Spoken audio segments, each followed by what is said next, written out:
মূল্যস্ফীতির চাপ সামলাতে দাবি করা হলেও সরকারি কর্মকর্তা কর্মচারীদের নতুন পে স্কেল তথা বেতন কাঠামো দেওয়ার পরিকল্পনা সরকারের নেই। তবে তাদের মহার্ঘ ভাতা দেওয়ার উদ্যোগ নিয়েছে সরকার। এই মহার্ঘ মূল বেতনের কতটুকু হবে বা কি পরিমাণ দেওয়া যেতে পারে তা নির্ধারণ করতে একটি পর্যালোচনা কমিটি গঠন করা হয়েছে।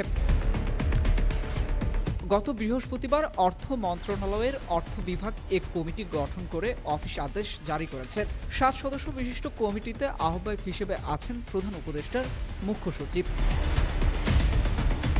সরকারি কাজে নিয়োজিত জাতীয় বেতন স্কেল 2015 এর আওতাভুক্ত কর্মকর্তা কর্মচারীদের মহার্ঘ ভাতা সংস্থানের বিষয়টি পর্যালোচনা করে এ কমিটি সুপারিশ করবে। সাধারণত 5 বছর অন্তর একটি নতুন বেতন স্কেল ঘোষণা করার কথা। সবশেষ 2015 সালের জুলাইয়ে 8ম বেতন স্কেল কার্যকর হয়। সম্প্রতি প্রকাশিত বাংলাদেশ পরিসংখ্যান ব্যুরোর হালনাগাদ প্রতিবেদন অনুযায়ী গত নভেম্বরে সারা দেশে খাদ্যমূল্যস্ফীতি হয়েছে 13.80%। খাদ্য বহির্ভূত পণ্যে নভেম্বরে সারা দেশে মূল্যস্ফীতি হয়েছে 9.39%।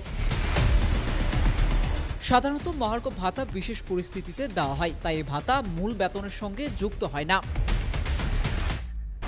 জনপ্রশাসন মন্ত্রণালয়ের তথ্য অনুযায়ী সরকারের বিভিন্ন মন্ত্রণালয়, বিভাগ, অধিদপ্তর, দপ্তর, কর্পোরেশন, স্বায়ত্তশাসিত প্রতিষ্ঠানে প্রায় 14.5 লাখ কর্মকর্তা কর্মচারী কর্মরত। চলতি 2024-25 অর্থ বছরের বাজেটে তাদের বেতন ভাতা বাবদ বরাদ্দ রাখা হয়েছে 81,580 কোটি টাকা। বাজেটে মহার্ঘ ভাতায় কোনো বরাদ্দ নেই। কমিটির সুপারিশের ভিত্তিতে এ হার চূড়ান্ত করে পরিচালন বাজেটের অন্য খাতের সঙ্গে সমন্বয় করা হবে। মহার্ঘ ভাতা দেওয়ার পরিকল্পনা করায় সরকারকে ধন্যবাদ জানিয়েছে বাংলাদেশ সচিবালয় কর্মকর্তা কর্মচারী সংযুক্ত পরিষদ। Desk report, metro TV.